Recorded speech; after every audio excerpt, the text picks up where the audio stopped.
this is unsustainable. Like I was in the middle of like my IBM calls, I would go to like a customer call and just like, it was just this back and forth of like, okay, I finished this IBM task, let me do this Chezie task, and then go back and forth. And it was just like, it was a lot. And I think within the last couple of months of me working at IBM, like most of my time was spent on Chezie. Like, I don't even know if I was a good IBM worker at that point.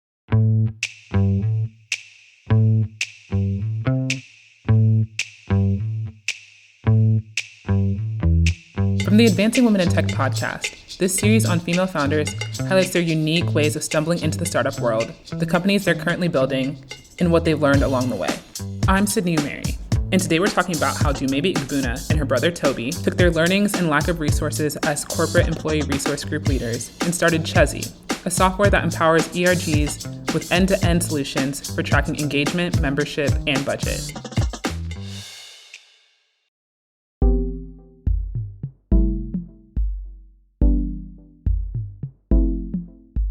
Graduating from Emory University with a bachelor's in 2018, Dumebi set her sights on climbing the corporate ladder. She would get in, and over the course of time, work her way up to director and executive levels. And that plan was on track, until one day she shared her idea of creating a Glassdoor for minorities with her brother Toby. Actually, I came up with our original idea. So our original idea was like Glassdoor for minorities. And the thought there was like, as a minority, there really is no way to learn about the minority experience besides like tapping someone on the shoulder on LinkedIn and being like, hey, can we have an informal discussion? But if you don't have that social network, if you don't have that social capital, like it's hard to find people in your network that can have those informal interviews with. And it was based off of our experiences in corporate. Like I had just started at IBM, or I was a couple years in, had some experiences with like microaggressions, being the only Black woman on my teams or at the table. Toby was dealing with similar things. He was actually like on a job search at that time and was like kind of going through that problem of like not knowing what it would be like to be a Black man in some of these prospective companies. But it was actually my idea. But I think I said it to him and I was like, oh, this would be cool. Like, that's a cool idea, but he definitely was the one like, why don't we just try and do it? So I think we kind of share the responsibility there of like, that was actually my original thoughts, but he was definitely the one of was like, okay, let's execute on it. Like, that's actually a really good idea. Like, let's try and do it. So that was a cool kind of journey in terms of like us starting to work together, us building like mock-ups of like what this platform could look like and getting some validation from different people and like getting it up and running. And although we didn't eventually end up going with that idea, like it was cool to like just have that experience of like, okay, we have this idea, now let's execute on it and kind of just see where it goes. Right. And so you don't have a technical background. Did Toby have a technical background? No, neither of us did. Like I ended up working at IBM, which I guess is like a tech company, but I was doing like enterprise sales, business development. I was definitely more on the business side of things as opposed to like software development or computer science or whatever. Toby was a consultant at Accenture, but I think when people think that like, okay, I'm going to launch this business, I have to like start hard coding immediately. I think there are steps before you get there. And we were able to like make a mock-up in Figma, and that's really just like drag and drop. And like, this is what I want this like website or platform to look like. And then we slowly transitioned to Bubble, which Toby took up the most of that work in terms of just like learning how to use that platform. And Bubble is like a no-code solution. It's essentially kind of similar to like a drag and drop thing to where it is definitely more technical, but definitely not like I'm hard coding. I have to learn like Java or like whatever those things are. So I think there are steps to get to this like hard coded software that people who are non-technical can actually do.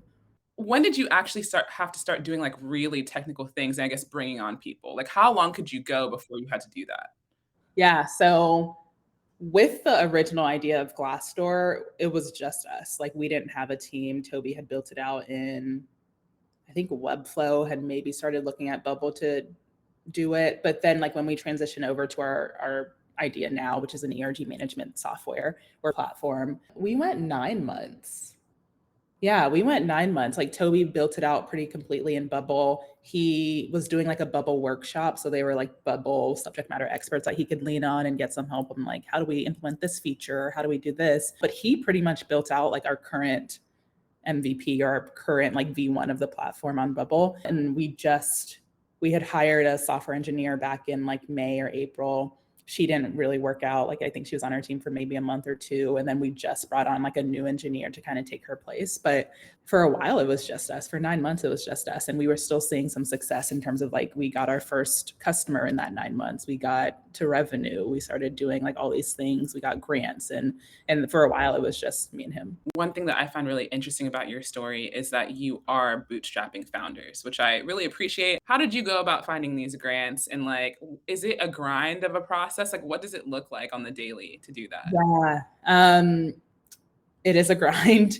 I will say, like, I think we were just really conscious, even in the beginning, of like, we need to make sure our idea is validated before we even approach investors, because they buy in on like a vision, they buy in on success. And then there's also the aspect of like, we built this. We don't necessarily want to be giving away that much equity to people who might not even be bought into like DEI as a whole. They're just like wanting to see us as like, let's become a unicorn, let's get like our profitability, and so there was that idea like from the jump. And I think going the grant route has just allowed us to kind of do things on our own terms. And I will say, especially since like June of 2020 with like the Black Lives Matter movement and George Floyd and all those things, like there have been so many grants that have popped up for people of color, for Black women, for Black founders, for women founders.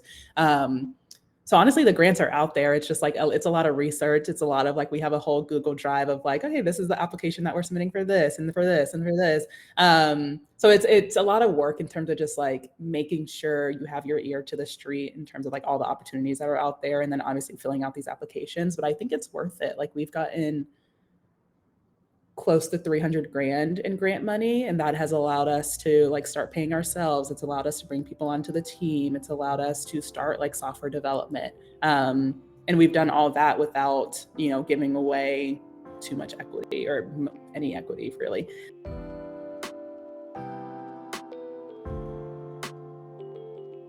So Dumebi and her brother bootstrapped. Much of their progress was created solely by them, with little outside resources. And as the company began to grow, so did their time commitment. It's no secret that on day one of starting a company, you don't have 40 hours of work to do and a full salary to pay yourself. Or at least that's not usually the case. Often you work to get there, but defining when you should make the jump from your full-time job to your startup, well, that's different for everyone.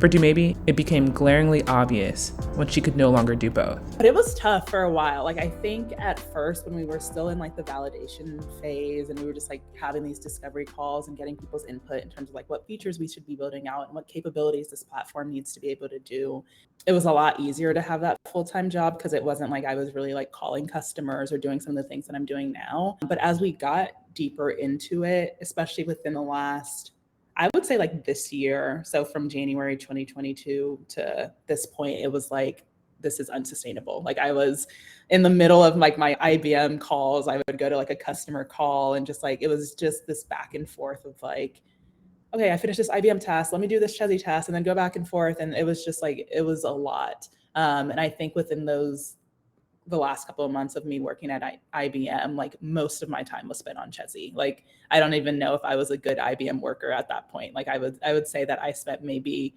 2-3 hours on IBM work and the rest of my day was like on customer calls. It was, working on partnerships and marketing and some of these things that fall into my day to day. But I'm glad I did that just because I didn't want to leave IBM without having a full-time job at Chezie, if that makes sense. Like I wanted to have like my day was consumed by Chezie calls to the point where like I couldn't do IBM. And I think that's where the point that I got to. And then I ended up quitting in July, and it's been like off to the races from then because my plate is full. Yeah, July of this year, 2022? Yeah. So when did Toby go full-time in Chezie? He went full-time last October. So October 2021. And he actually did like a leave of absence at Accenture. So they have a really great leave of absence program, and you can like I think he took a 3 or 6 month leave. But you don't actually have to tell them what you're taking a leave for. It's just like, I need to take time away, and then you can go focus on your thing, which is really great. And I think worked out for him because he still had some of like those health benefits or just some of the like more the stable things that come with having like a corporate job. So that was nice for him to be able to like slowly transition away from it, but still have some of the benefits that like Accenture could provide, as opposed to like startup life where you're still trying to figure out like, where are we getting health insurance? Where are we getting what is our vacation schedule? Like all this stuff, you know? But for me at IBM, I tried to do a similar thing, but it didn't work out. Like IBM has like you, in your employment clause, you can't work for two companies. Like, and technically, obviously, I work for Chezie and then I work for IBM. So I actually had to make a choice and I had to like quit, which was unexpected. But I also think it was almost like God being like, okay, like you don't need a backup plan. You don't need to slowly transition. Like your purpose, your calling is in Chezie. So like you just need to go full force ahead. And I'm glad that you're bringing up the nuances, because everyone's path is going to look different because everyone's in a different place. Like Toby Yeah. did have the benefit of being able to work with his company that had these great opportunities for him to kind of stick around until he didn't have to anymore. Whereas for you, it looked different. And so on a practical level, like you're leaving, you're like, okay, I'm going to go do this thing that I've been working on, super excited. But like, then you have like this life piece where you're like, I do need health insurance. I do need to do this. Yeah. Like, so what were the things that you just kind of need to tackle? Like, was it just getting health insurance is the most important thing? Or like, what were some typical things I guess people don't think about that you just kind of had to tackle right off the bat?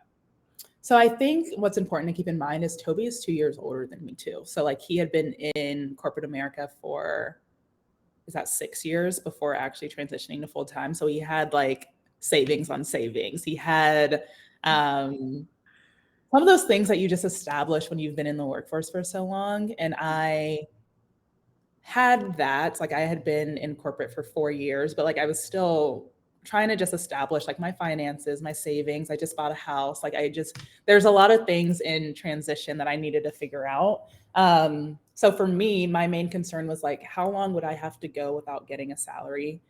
Health benefits, because we are living in a pandemic. We, like they're just Small some detail. Yeah.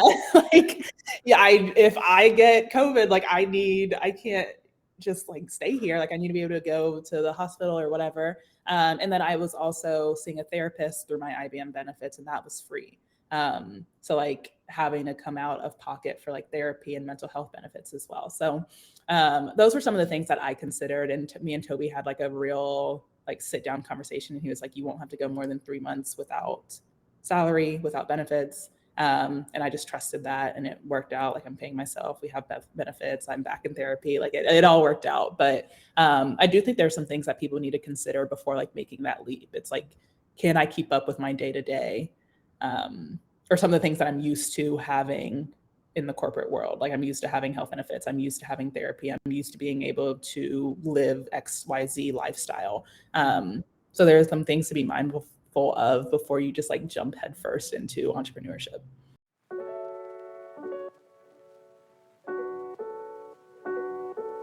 I want to pivot a little bit and talk about your pivot. So it started out as Diversify, moved over to Chezie, but I think around the same time it was like, we're going to be the Glassdoor for minorities, but now it's like, actually, we're going to help companies with their ERGs. What made you arrive at that? Because I feel like at the time that you guys were starting, I believe it was around 2019 is when like the idea was really in full action. 2020 hit. What made you actually want to pivot towards ERGs at that time? We did do the Diversify Glassdoor for minorities idea for like a year and a half. I still love the idea. Like I still think that Glassdoor is great, but like you don't know who are leaving like these reviews. You don't know if that's like actually applicable to like who you are as a person. And I do think it's needed to know, like, as a minority, will I be happy? Will I thrive? Will I be successful in this particular workplace? So still believe the idea. It just wasn't scalable. Like we couldn't get enough people to leave reviews organically. We were actually having to like call people up and like write out their reviews for them, as opposed to people like going to our site to submit it like just through word of mouth or whatever it may be. So we were putting a lot of effort into getting people to submit reviews. And then we also weren't to a place where we had enough reviews for a company to care, for a company to care enough to like claim their profile, to pay us to host jobs, to pay us to help them with their recruiting efforts. And with the George Floyd movement, with the second coming of the civil rights movement, the hiring space was super crowded, especially like the diversity hiring space, because everyone just like something clicked in all these businesses like, oh, we need more Black people, we need more, minorities in the workplace. Like just like something shifted to where like the recruitment space was so crowded. So there were just like a couple of things working against us. And I think when we had this idea to pivot, we knew that we still wanted to help minorities in the workplace. We still wanted to help create inclusive and equitable workplaces. And we had both been involved in ERGs at our past companies. So I was like the Black ERG lead at IBM. Toby was the similar like Black ERG lead at Accenture. So we do believe in ERGs and know how impactful they can be to the minority experience. So I think that is where this idea came from. It was like, we still know that we want to help minorities in the workplace. We've had this experience in the past that we've really enjoyed, but we know how it could be better. And I think it was just like a natural shift from there. I've never been an ERG lead in my corporate life, but I can only imagine kind of what goes into that, trying to mobilize a group of people, get data, plan events. Like it's a job in and of itself, I'm sure. And so one of the things that you guys do is help streamline that process. Tracking engagement, I'm sure, can be a hassle without Chezie. How does Chezie streamline it for ERG leaders? Yeah, so I think right now you kind of have to look at current state. When we look at like ERG management, even beyond engagement, people have so many like disparate systems that they're using to track these things, or they're not tracking at all. So they might have Slack to track membership. They might use like the Zoom analytics to see like who's actually attending and participating in events. They might have like an email distribution list to see like how things have grown month over month, year over year. They might have, something else in Excel to help track budget, to help track whatever else. So that's a lot of work in itself, just keeping up with all of these different systems and trying to make something out of like all these like random metrics that are being captured by these platforms. So I think our main value proposition is that we're giving you a singular source of truth when it comes to your ERGs. Like, you're getting metrics on membership from our platform. You're getting metrics on engagement from our platform. You're getting metrics on budget from our platform. And it's through the integration of those systems that you're probably already using, but you're just getting like all of these metrics, this dashboard of all of your data in one place. What has been the hardest part about this? And I guess, like, what are your next business goals given where you guys currently are? Yeah. I think one of the harder parts is just like, we are a new startup. Like, I think we've made a name for ourselves in terms of like ERG subject matter experts. Like, we put out a lot of content and we're doing monthly events, and they're well attended, they're well received. But from like a technology perspective, like, we are a new company. So just like getting people to get over that hump of like, yeah, they might be new, but their product is really good. Their product is like, top of its class when it comes to ERG management. So I think that's a hump that just like I've experienced from a sales perspective. It's like just getting people to see past the fact that we've only been in the market for a year, and that we might not be working with like 1,000 companies right now, but the companies that we're working with, those are recognizable names. So I think that's a hump that we've experienced. I think just from like a product development side, like, we didn't realize all the things that go into software development, like having the right people in place, how integrations work, how certain systems aren't maybe compatible with our current systems. Like, it's just like a lot of things that we're kind of learning on the fly from a technology standpoint too. But with that being said, I think as we look future state, our main goal is just like building out our V2. Like, what we're selling right now is our V1. In the next 3 months, we want to publish or create this V2 that's going to have a lot more like dashboarding capabilities. It's going to have a lot more data and metrics around your ERGs. It's going to have a lot more advanced like integrations with your current systems. So I think that's our real focus for the next 3 months. So hopefully that'll be ready in January. That's super exciting just to see the growth of your company. So to round it out, I'm just curious, because I know that a lot of people are curious. What advice would you have to anybody who's interested, like has an idea, but it's kind of like you? They weren't technical, but they have a quality idea that they want to get started. What advice do you have?